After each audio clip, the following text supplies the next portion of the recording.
Hi, everyone. As you enter, please use the chat to introduce yourself and let us know where you are from. And we'll be getting started in just a minute or two.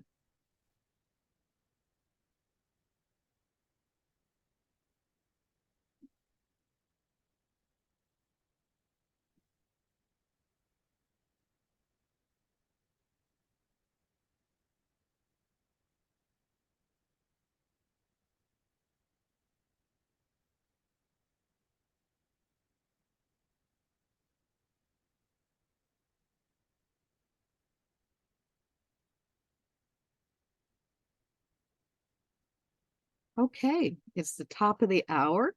Good afternoon and welcome to day 2 of VTI 8.0. This session is NEDP and the digital landscape, charting the signposts of generative A1. Before we begin, I want to go through some basic housekeeping information. This session is in webinar format, which means that you will be automatically muted. But we have the chat and the Q&A enabled for any questions or comments that you have, and I'll be monitoring those throughout the session. Immediately following the presentation, a session feedback document will pop up. Please take a minute, just wait a minute after the session ends. You should see it right away. And when you see that document, it just takes a minute to fill it out, and we really appreciate your feedback. You're probably wondering about proof of participation, and that will be generated automatically through Zoom. You should receive it a day after the session. Before we get started, I'm going to go ahead and launch a poll so we can see who's in the room with us. If you could just indicate what your role in adult education is, that would be great. Looks like we have mostly instructors, some IS, IAS, and transition specialists. One more minute.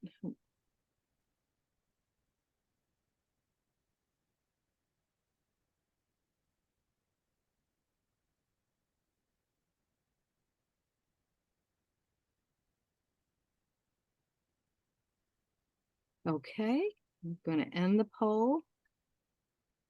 And these are the results.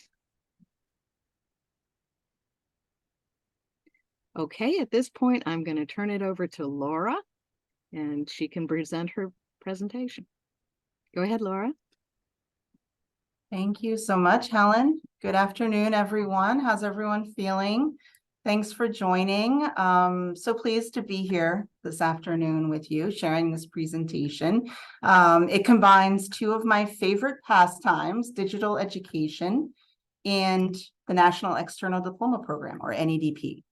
NEDP, with its open-ended response fields and structure and its extended written prompts, and its fully online delivery format, seems tailor-made for the pros and cons that accompany generative artificial intelligence, or GAI. Perhaps with the raising of GAI into so many discussions within adult education these days, there's going to be ethical considerations as well, concerns of shortcut taking, perhaps, by clients. However, along with discussing the nature of GAI and relating some of our own connections with GAI, I look forward to diving into an exploration of why the pitfalls of GAI are more than overshadowed by its benefits. I also look forward to hearing your viewpoints as well, as we embark on this webinar, NEDP in the Digital Landscape, Charting the Signposts of Generative AI. Welcome aboard. Quick disclaimer before we get underway, the content or opinions expressed in this presentation do not necessarily reflect or present the views, positions, or policies of the Maryland Department of Labor, nor does the mention of trade names, commercial products, or organizations imply an official endorsement by the Maryland Department of Labor. So hello, a little bit about me. For those who don't know me, or for those who do know me and want to know more, my name is Laura Ostrowski. I'm an adult education program specialist with the Maryland Department of Labor. I have been in adult education for 12 years, 8 years as an adult basic education instructor and an NEDP advisor assessor. Of course, NEDP being one of our high school diploma options in Maryland. For 5 years of that time, I also worked as a career coach for a health system, serving existing employees on their career pathways. Presently, as an adult education program specialist, I work with our Title II, or adult education funded programs, in monitoring submissions and providing guidance and professional development in areas like quality instruction, learner persistence, and access to education, along with serving as a point person for NEDP. I have a particular interest in digital education and NEDP, so again, I feel like I am in my seventh heaven. So the agenda for today, we're going to start gradual and build sequentially. We'll start by defining generative artificial intelligence. We will explore its current adoption and considerations in adult education in a broad sense before turning our attention to its uses in NEDP. Of course, with a program that can be completed online, fully, remotely, like NEDP, we absolutely need to stay ahead of the promising practices and utilizing this new and emergent digital education. So, which is going to lead us to be intentional and strategic about digital education tools and resources. And finally, we'll conclude with a blueprint ahead of how to integrate generative artificial intelligence into our current practices with NEDP. Learning objectives, I have two. By the conclusion of this webinar, it would be my goal to accomplish, number one, to relate a general context of GAI tools within the tasks, assignments, and activities within NEDP. And number two, to examine how these tools can influence client progress and success, both in the program and beyond, as far as ongoing skill building for digital tools and also advisor assessor professional development. So regarding NEDP, there's something I think that's particularly important to share about NEDP as a specific and unique diploma option. It was founded based on a study by the Syracuse University Research Corporation, and one educator and member, Stephen Bailey, was an early advocate of competency-based education. In the early 70s, Bailey helped create the College of Regents external diploma, through which adults could earn college degrees by demonstrating that they have fully demonstrated specific curriculum requirements. Sounds familiar. So he once remarked that the 4 most powerful words in the English language are, hey, why don't we ... He believes that persons should be awarded academic credit and degrees or occupational licenses and certificates on the basis of proven performance, rather than strictly on the basis of formal class attendance, prescribed course outcomes, or arbitrary amounts of time served in particular learning roles. So the Syracuse University Research Corporation talked to non-English speakers, young parents, rural and urban youth who incidentally, folks who did not complete high school, who incidentally serve as a similar population that we face today, so as to determine why were not these folks pursuing available high school diploma options at the time, which, as it existed at the time, was GED test. The group's findings rested on 3 factors, my bad, 3. Flexibility, number 1, finding classes that fit within complex schedules. Relatability, so studying content that pertains to real world experiences. And approachability, that, feeling of taking a test and being in that environment, that timed test environment. So as they say, the rest is history, because based on these 3 focal areas. In 1972, NEDP became a high school diploma option in the United States, later adopted in Maryland in 1978. And now this information I think is important because I think it's going to also shape the future of how we continue to add in digital tools as we deliver the National External Diploma Program. So what is generative artificial intelligence, or GAI, after all? And why may it be a great thing? Saying it's the greatest thing since sliced bread, I don't know, maybe an exaggeration. It may not. We'll be the judge individually. But now to a question to kind of get the ball rolling, get the foundation started with our definition. In the chat, when you hear the words artificial intelligence, what terms or phrases come to mind? So go ahead and put your thoughts on that in the chat. When you hear AI, what terms or phrases come to mind?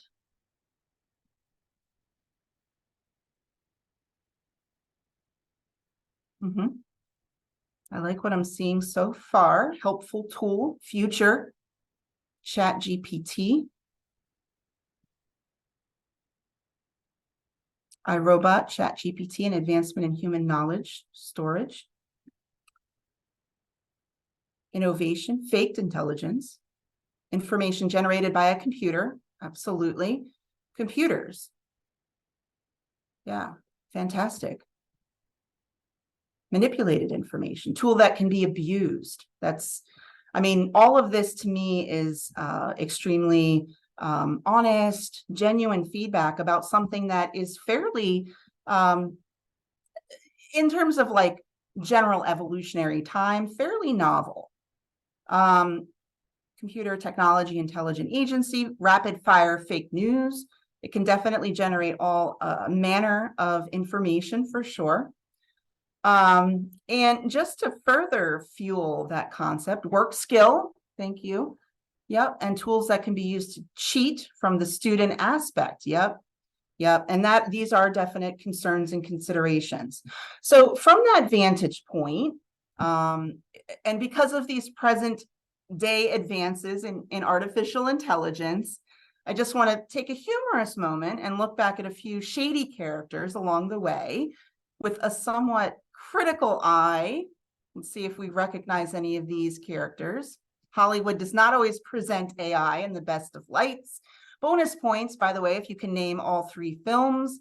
I'll be honest, I do remember sitting in the movies, watching Terminator 2, thinking, wow, this is a fantastic action adventure film, such a great creative effort. At the time, the concept wasn't totally impossible, I guess, but it was still pretty fictitious. Nowadays, could take on some different vibes, I think, just because of so much happening, evolving quickly. Even this guy can take on somewhat of a sinister vibe.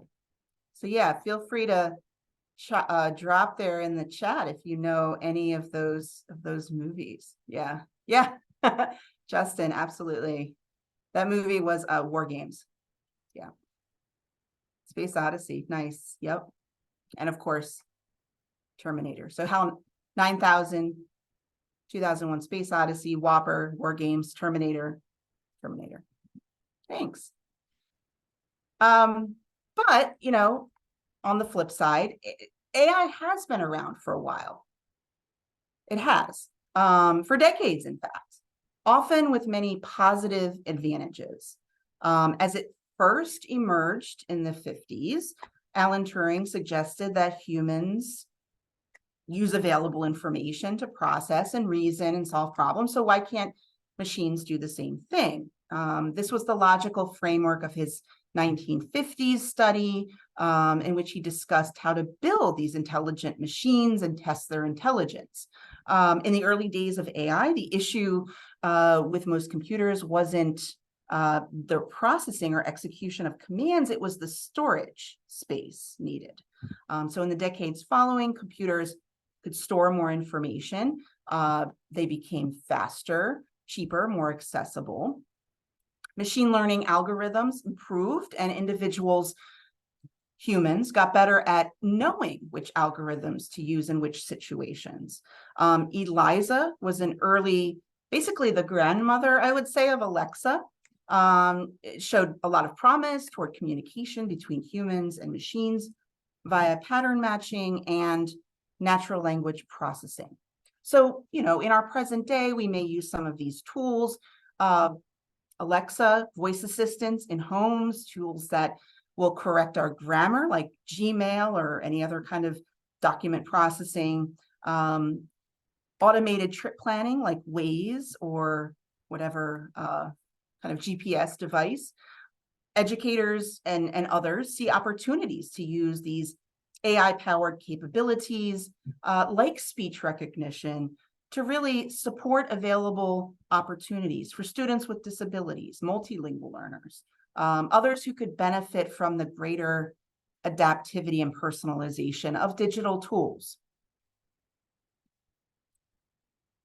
Does anyone else think of other examples of how you use AI currently, just kind of in commonplace occurrences? Feel free to put those in the chat feature. And I just like this quote from Ginny Romedy, American business person, influencer. Some people call this artificial intelligence, but the reality, oops, I went too far, sorry. But the reality is that this technology will enhance us. So instead of artificial intelligence, I think will augment our intelligence, just kind of like that. Smartwatches, yeah, definitely. Definitely health tracking tools. A lot of different devices, different applications, really countless applications that we can think of for enhancing efficiency. And probably we could have a whole hour-long conversation about the pros and cons of that very statement. And I think it's telling that it's one of the prompts where we ask clients to explore, potential clients to explore some of these challenges and growth opportunities when it comes to things like social media and other applications. Shauna, you use ChatGPT for lesson planning, say passages with prefixes. Awesome. Yeah. To quickly understand, hold on, let me read that previous comment. Jovita, to quickly understand the basics of something I have no clue about. Absolutely. It provides, it's almost like a, instant access kind of search engine delivery service. Deep Blue expert system playing and winning chess. Yeah, I like that too. Yeah. That's a great reference. Absolutely. So yeah, there's all kinds of ways that we can really incorporate AI to improve efficiencies, to allow ourselves to tackle more responsibilities at once. I use it myself. I will sometimes prepare social media, kind of blurbs that go on social media posts. If I have writer's block, I'll use ChatGPT also to kind of get my thoughts going. Of course, there's all kinds of ethical considerations to be had, but we'll be covering some of those as well. But to get more back to the definition of generative AI, essentially it operates on two facets. It creates new content, such as images, text, videos, and audio, based on patterns learned from existing content. It's also trained on volumes and volumes and volumes of data. Generative AI is called generative because the AI creates something that did not previously exist. But we're using the term artificial intelligence. So digging a little deeper, what is artificial intelligence? Well, as you can see from this schematic, it's not one thing per se, but it's kind of an umbrella term used for a lot of different modeling capabilities. One definition of AI says that tasks can be operated automatically using self-governing mechanical and electrical devices that use intelligent control. But as you can see from this map, there's machine learning, knowledge-based systems, there's robotics, different kinds of ways that we can implement and demonstrate artificial intelligence. It's pretty prevalent. So specifically with respect to adult education, we named some very relevant and important sort of uses for generative artificial intelligence in adult education. So we can continue to probe those considerations, uses, but also some of its limitations. And I will say that the information in the next several slides, I want to credit the U.S. Department of Education, Office of Educational Technology, in their report from May of 2023, Artificial Intelligence and Future of Teaching and Learning, Insights and Recommendations. I found that to be very meaningful in terms of sharing and learning about the ways in which adult education, even just emerging to embrace GAI.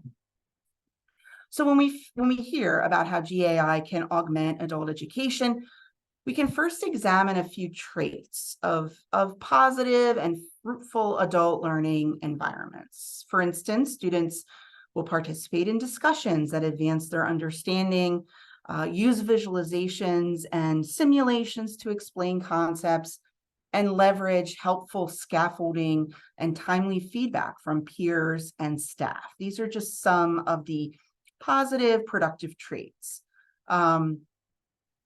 But a key goal, if we're talking generative artificial intelligence and employing it to ultimately boost and bolster adult education, is that we must strengthen and support learning for those who have experienced unfavorable circumstances for learning, those such as those caused by the pandemic or broader inequities. And we should keep a firm eye toward forms of learning that will benefit learners in their future lives, in their communities, and in their workplaces. So here is where, in these various situations, and by utilizing some promising traits, we can really capitalize upon GAI. So let's start with the benefits. We named a few, and I'd love it if, as we're going through and speaking and discussing generative artificial intelligence, if you would put in the chat some of your positive experiences with it. Because I think after I give my information about this slide, I'd love to hear your testimonials. One key benefit, I would say, to GAI is its ability to adapt to any task, any assignment, any project. Not just adapt to, but adapt. Adapt that task, adapt that assignment, adapt that project. Adaptivity is recognized as a key way that technology can improve learning. It can make it personalized. It can be a tool set for really individualizing ed tech. And it's going to build on the strengths and growth opportunities of individuals. Because of its processing speed, generative artificial intelligence can especially expand adaptivity in terms of scalability, and providing individual content at a step-by-step level. It does it in such a quick turnaround that I think, otherwise, there might be some additional labor expense time-wise in general when we're talking about human contribution. Not to say, I'm going to really preface this throughout this presentation, there is a balance between machine and human interaction, no doubt. These tasks are not going to be completed effectively by either party alone. It's sort of this marriage situation, harmonious, that we want to promote between GAI and human interaction. So adjusting the difficulty and order of lesson materials are among some of the two most prominent ways that ed tech products adapt. And we have to design these educational settings that situate AI in the right place, where educators and other staff, other humans, can make effective use of the tools for teaching and other forms of development and education. For instance, in tutoring, another case in point, GAI could be utilized for developing practice math problems based on a specific set of skills at record time, within seconds or minute. The whole curricular approach might include roles for teachers, tutors, advisor assessors, transition specialists. We all have a role with which to play within utilizing GAI to our advantage. And we want to proceed with this systems thinking because, again, humans are in the loop, very much in the loop, with the strengths and weaknesses of the entire educational system to be considered. So we hold that the full system for learning is much broader than any single AI contribution. We do want to think in terms of that system approach. So let's see what you have in terms of concrete examples of ways in which you've benefited from GAI. So Trudy says, assuming the auto scoring of a written prompt. Yep, absolutely. Absolutely. Absolutely. Yep. In fact, that was one of the things I was going to mention in just a moment, but absolutely, you hit the nail on the head there. And it has been a game changer. And, not for nothing, we have in that sort of blurry zone between 2 and 3, there's a human that gets involved. It's not just, decided by the machine and that's it. We move on and accept the machine. There is that balance. There is that give and take. Jovita, I like how it can rephrase when asked to change English language level. Absolutely. There are just some really salient benefits. Justin says, utilize it to change the language level, yep, or content level to fit my students' needs when developing word problems. And it's, again, with that rapidity that we can then prioritize that task among others within our workload, making us more efficient. Super. Thank you for those examples. But with every great thing, there might be some drawbacks. So there are some considerations to keep in mind. So, we've called attention to the advances and how they're important to adaptivity, but there are some things to consider between human and computer decision making. There does remain that tension around control, some of which is within our purview to make that decision. The middle ground is definitely not one-dimensional. There's a lot of different choices along the way when we can defer control or take it back. The more we delegate to technology, we just have to be clearer in terms of our specifications. We don't want to have a blanket one size fits all approach to GAI, because then we're kind of compromising its benefits in making content more accessible. I was just about to note here that we see that with the diagnostic written prompt. In the end, there are ultimately these checks and balances with human-computer interaction. Because if the response is not a clear 3, not a clear 1 or 2, there's going to have to be some justification in terms of a set of eyes. In terms of inequities in learning, educators, we tackle this in a variety of ways. There's the culturally responsive and culturally sustaining practices that we employ, where we build upon assets of individual strengths, communities, cultural strengths that students bring to the learning table. So along with considering these assets, we want to make everything as individualized as possible to really grow those strengths and also growth opportunities. So GAI can definitely assist in terms of helping customize these resources. But in doing so, if we're talking customize and individualize, there might be a need to input perhaps some additional details about an individual, and it does get dicey in terms of respecting privacy. If we input too many details, there could be a compromise in terms of, sharing of a student's preferences or outside interests, relationships, things that may otherwise compromise privacy. Core limits also arise from the nature of GAI and the models that exist in things like ChatGPT, because they are approximations of reality. They're not reality itself per se, but it's an approximation. So we do continually need that human component in order to make this as effective and as inclusive as possible. Otherwise, the adaptations are going to be limited in terms of,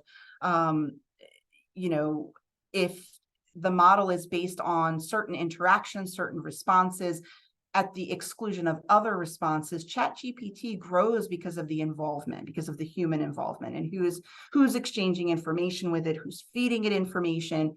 And when that isn't as inclusive as possible, then we can run into some issues where we're just simply not hearing all of the voices. So we want to have that equitable cultural exchange when we're coming to the table about GAI. Finally, professional development to establish the buy-in and using GAI, because there is some doubt. There's no question that there's still some doubt. We also need the ability to sort of make our own judgment calls about GAI and to intervene and ultimately override decisions based on our own evaluation. So there's a need for investment in professional development when it comes to really embracing and developing our own practices with respect to GAI. So if anyone else would like to share any other kinds of limitations that you've seen, could be related to NEDP, or it could be adult education across the board when it comes to artificial intelligence or GAI, then please share those in the chat, because I like to hear the personal stories. So specifically related to NEDP, that's kind of what I wanted to center my focus, because I know NEDP being so online focused, could be completed entirely remotely, there are those kinds of considerations when it comes to generative AI. So how can we create positive applications for positive student outcomes and positive advisor-assessor interactions? But before we begin to assess GAI with respect to NEDP, let's examine the merits overall of NEDP. It is the project-centered approach to a high school diploma in Maryland. When I say project-centered, we're talking competencies, we're talking those skills-based tasks, performance tasks based on life and work experiences. Those are the ways in which that clients or NEDP learners are going to achieve the applied performance metrics, largely centered around reading for information, drawing inferences in complex text situations. So I'm already seeing some, I think, prominent examples of how we can take complex texts and make them more, I would say, approachable with generative artificial intelligence. Just as was mentioned, I believe, in the comments by Jovita, by Justin, these are ways that we can utilize AI to an advantage, where if the text is too complicated, is too dense, we can then find a way using GAI to ensure that it's accessible for all levels. Of course, keeping in mind that there are entry requirements for NEDP. We're not at all discussing, circumventing any of that, but rather once in the program, leveling those considerations when it comes to individual approaches. We are talking still about the assessment of high school level skills, and participants are demonstrating their abilities for those competencies, again, just in a work and life context. So let's see what we have. Yep, drawbacks. Perfect. So Millie, one problem as we use more and more, we may doubt ourselves for our decisions. Interesting. Can you expound upon that? Like, what do you mean? I think, unfortunately, I'll have to type it in the chat, but what's an example about how we may begin to doubt ourselves? Just thinking that the computer is smarter? I'm just curious. I don't want to put words in your mouth. Justin, ultimately, or rather understanding that not everyone has equitable access. To or KSAs to use technology. Yeah, that's without question, like across the board, digital education consideration number one is that access component, that access piece. So I think those are some things that as like program wide, state level, we can start to think about, okay, how can we begin to bridge some of these growth opportunities, particularly for folks with low levels of digital literacy. And since it is Adult Education and Family Literacy Week, I'd be remiss in saying that, this is definitely a key focus area in terms of adult literacy and adult education, the greater and greater emergence and importance of digital skills. Let's see, Millie, not pertaining to NEDP, but in general, we could depend. Yeah. Absolutely. Depending too much could be a huge pitfall, particularly when it fails and all of a sudden there's just a lack of forward momentum. We wouldn't at all want to put ourselves in a spot where, progress is sort of supplanted by the fact that our machinery around us doesn't function properly. So yeah, I hear you 100%. Javita, everyone has a unique voice, and in using AI, we don't want to lose it. Totally. And that's something that I, not to make this about me, but struggle with when it comes to like generating those prompts for social media posts or even communication in general. I want to continue, like, I love the starters, I love the brainstorming, but ultimately I want to wrestle the control back because it just feels better to me that way. Feels more genuine, more authentic. So I agree with you, Jovita. Those are great examples. So in terms of how we can begin to conceptualize some of these benefits, though, going back to the benefits of GAI, how can we begin to conceptualize those in terms of NEDP? Going back to the roots of NEDP, it's focus on flexibility, approachability, and relatability. It does allow adult learners to flexibly, relatably, approachably access the content in the program. And I think that's what we're talking about, is being able to provide that access point. Writing is going to remain this valuable academic, workplace, and life skill. Writing is a huge component of NEDP. So looking at those goals through that high school graduate, high school diploma option lens, we see that there is an entire network of really getting our feet under us when it comes to support. Originally, we talk about support in terms of service delivery. That can be very much a part of what GAI brings to the table. Again, always considering that there is this balance between the human and the computer involvement. So some of these benefits include generating practice problems, creating sample practice essays for the diagnostic written prompt,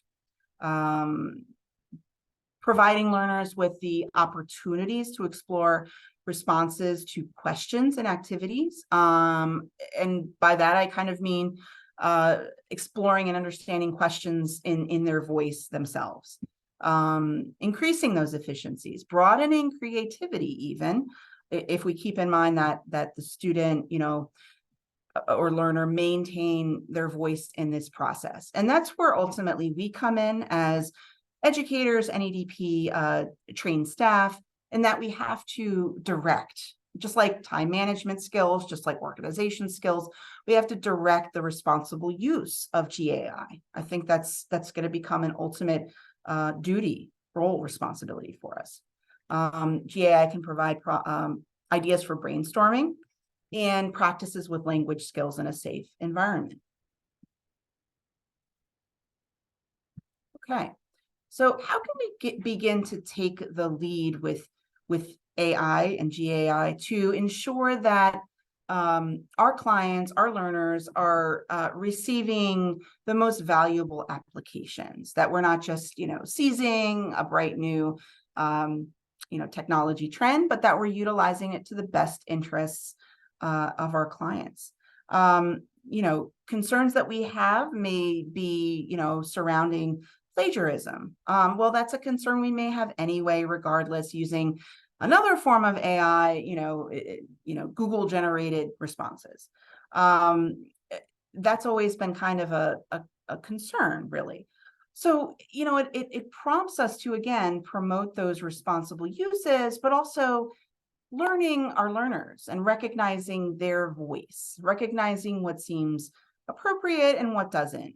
Because ultimately there's no malice behind this. It's simply, we're setting them up for success. Efficiency means very little when there's no success at the end of the road. Ultimately, the clients are still going to need to perform authentically in their own voice during the in-office check. And I think that's kind of where the buck will stop. But leading up to that point, we want to set them up for success in the program.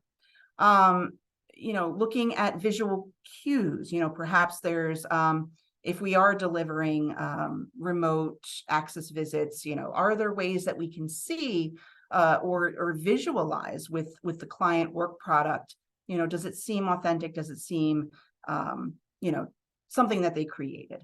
And going back to this ultimately individualized relationship with GAI, we just want to have that open, frank communication about what's ethical, with respect to generative artificial intelligence, because it's useful, it's helpful.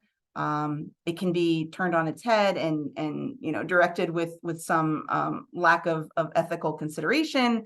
But ultimately, I think we're leading that by our own example of how we're utilizing it, how we're encouraging folks to utilize it. It can be extremely, extremely beneficial for a lot of the reasons provided.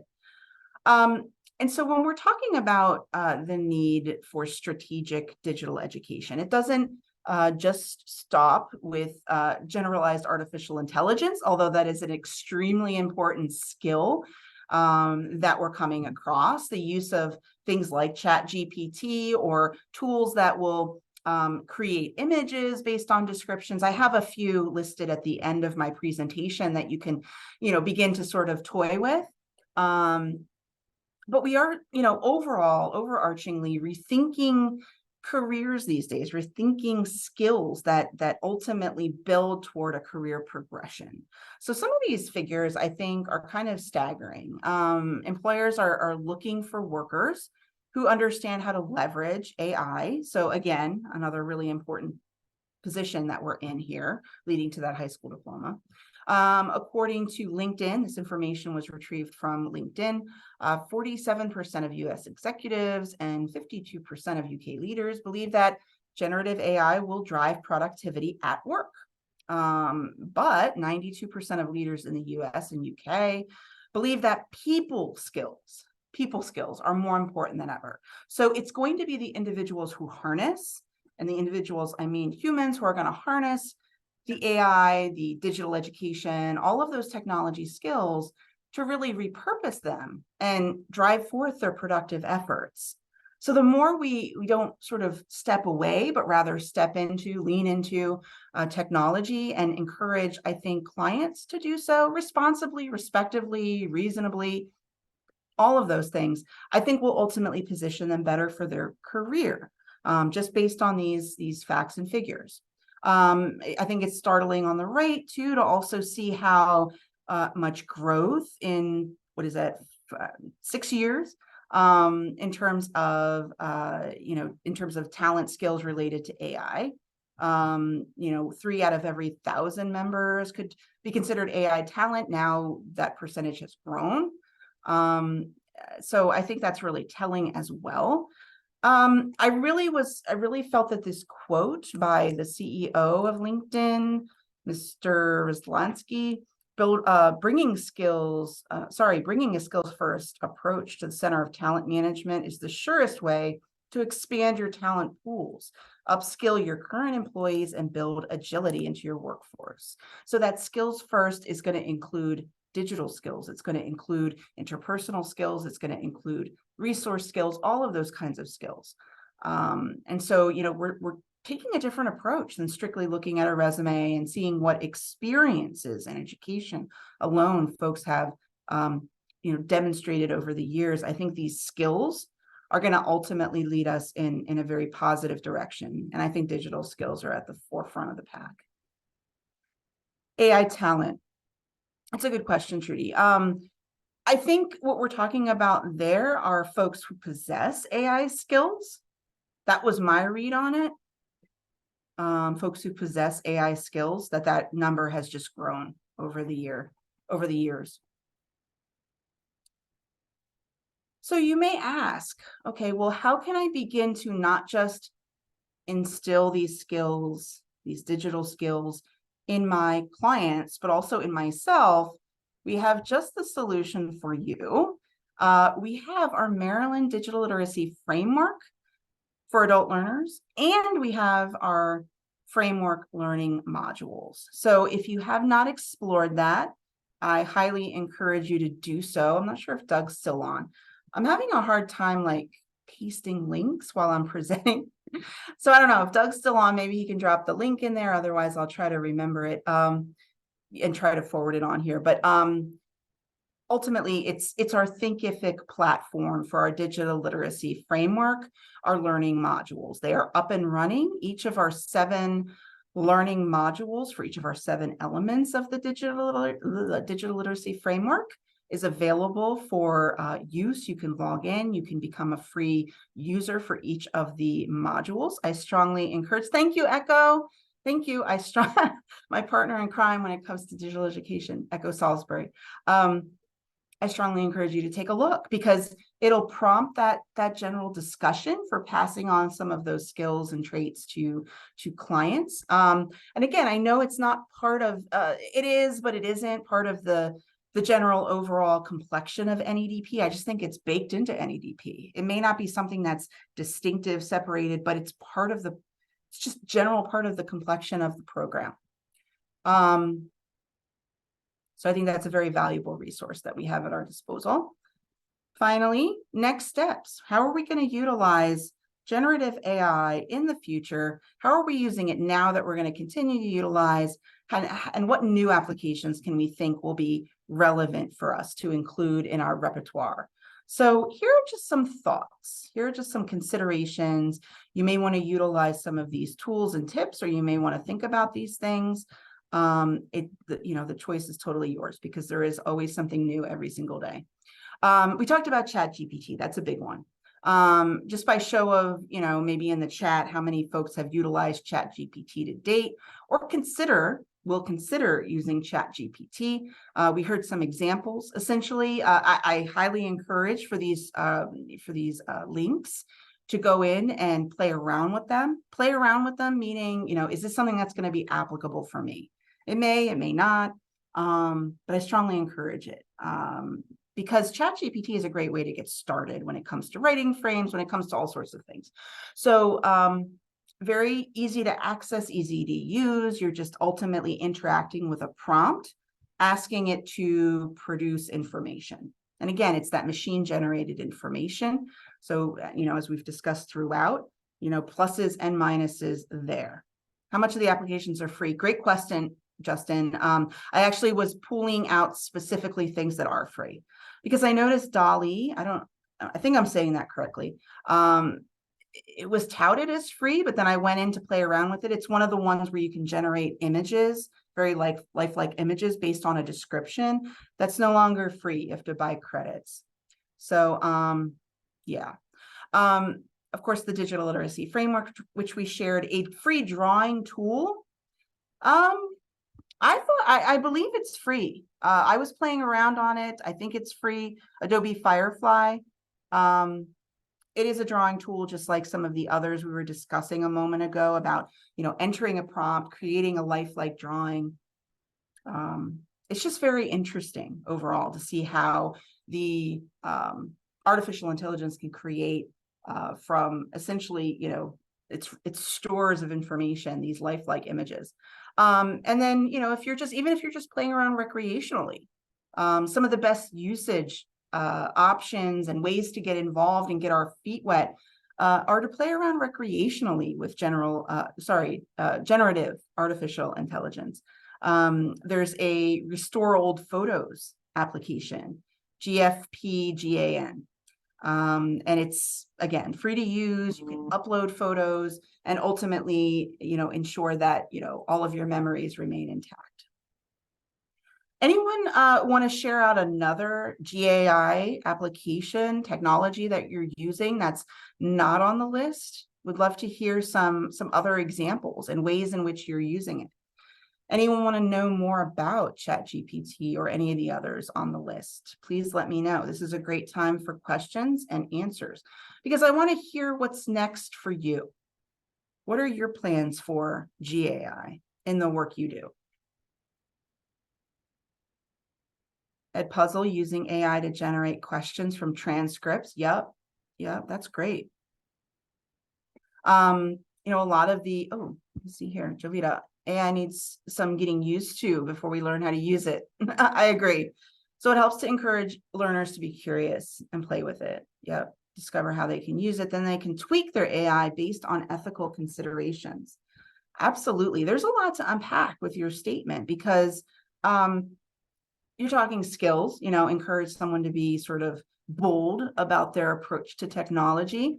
I don't think that's a natural, for everyone. It can take some convincing, like, why do I need this? Everything's working just fine. But using it to translate, yep, that's another great example. So I am absolutely open to any additional applications, would love to hear about them.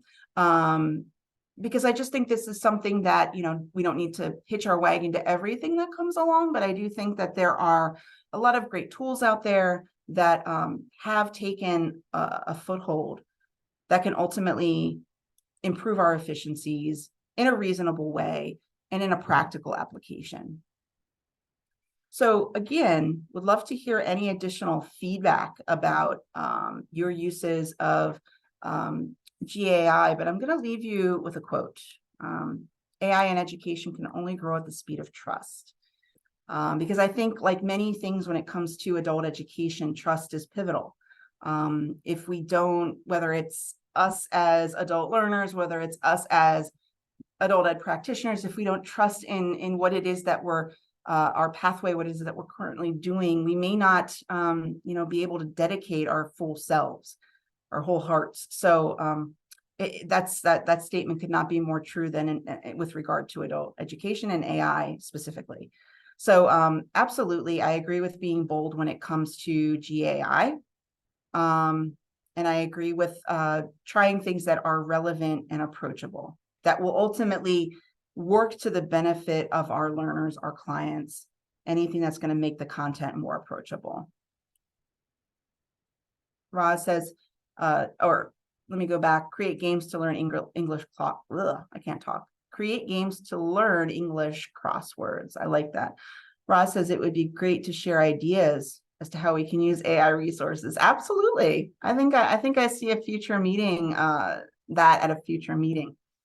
But absolutely. But this has been really a great exploration. I've enjoyed, hope you've enjoyed the information shared. If you have any questions, if you'd like to learn more about the resources, please reach out to me. I love to talk, again, digital education and NEDP. It's my favorite combo. So please reach out. But I hope that the information shared entices you to look at one new GAI application. That would be phenomenal. And let me know how it goes. But I appreciate your time today. Thank you for joining. And be bold out there with technology. Thank you, Laura. Thanks for raising this topic. It was very interesting to hear and great participation from the audience. I just want to remind you that after we end the presentation, you will see feedback survey come up. So please wait for that. We do appreciate your feedback. And remember, there are 2 more sessions available today, and we have 2 more days of VTI. If you haven't signed up, check the schedule and sign up for other sessions. Thanks, everyone. Take care.